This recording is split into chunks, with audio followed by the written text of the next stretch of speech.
With millions of South Africans returning to work, one of the greatest challenges they face is getting through the month of the year, that is. Financially, January is deemed to be one of the most difficult, especially for the working class and those living below the poverty line. It's largely because they've used their December earnings for the festive season and spare some to cover for the month of January. Now, some financial experts have advised that saving and financial discipline can prevent the January blues. To speak to us more about this is independent financial educator Eunice Sibiya. Ms. Sibiya, good evening and thank you so much for your time tonight. Now, the reality is that January can generally be a difficult month. I think under COVID-19, it could well be exacerbated given the fact that people are generally dealing with less income from 2020 after those lockdown restrictions that we saw in the country and the fallout from COVID-19 on the economy. It's so true, Kathy. Good evening, and good evening to your listeners, to your viewers. I think 2020 is going to go down the books for the longest time and for many reasons. It is a year that brought around, a pandemic that we have never seen before. And obviously it had serious effect on finances, on most people, 80, maybe to 90% of people that were affected. The festive season that we've just, I don't know, is it finished? Are we still in the middle of the festivities? I don't know.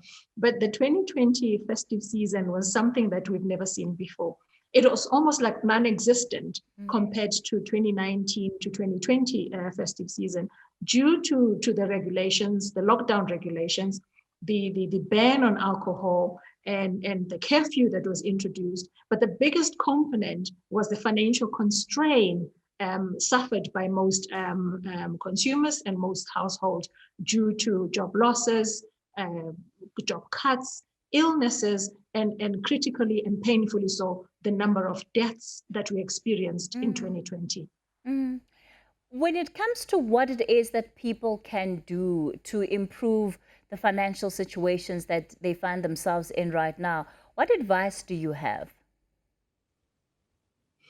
I think before we talk about the advice, the effects of the pandemic on personal financial management were too dire, were too severe. This pandemic came unannounced, never seen before. So it caught almost all of us, including businesses, off guard.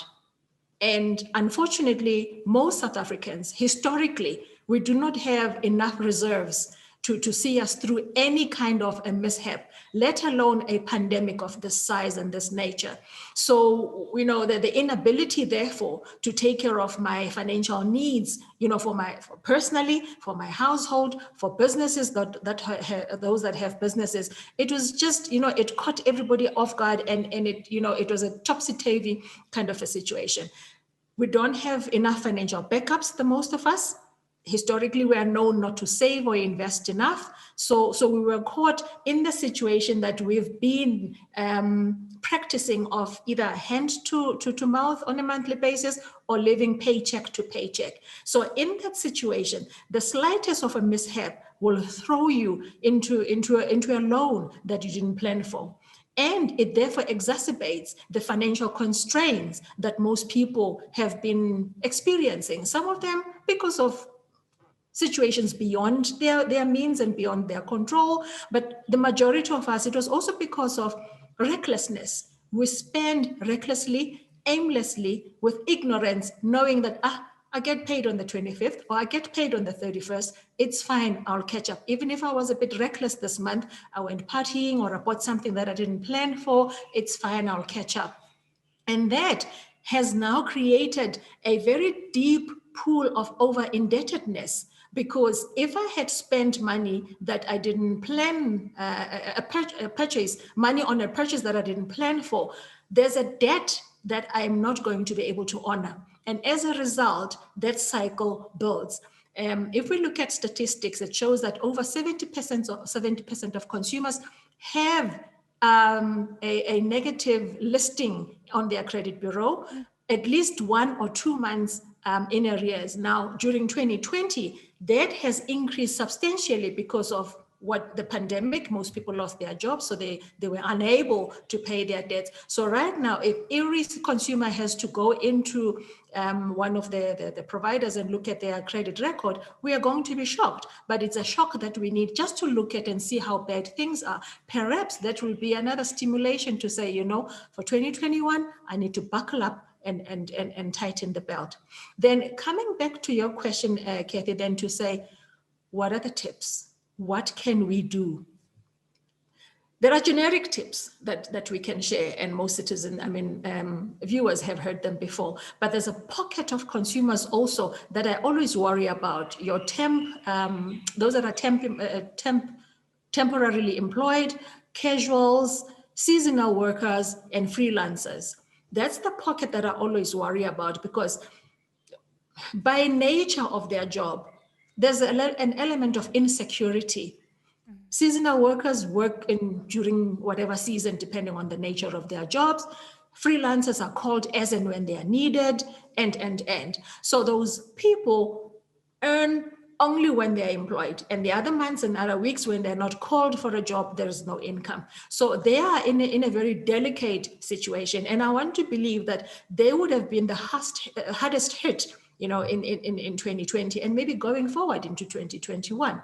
But then for the general public, for the general consumer, the tips are we need a tighter, strict, stringent financial plan. And the last interview we had, we spoke about financial goals and financial plans and then budgeting.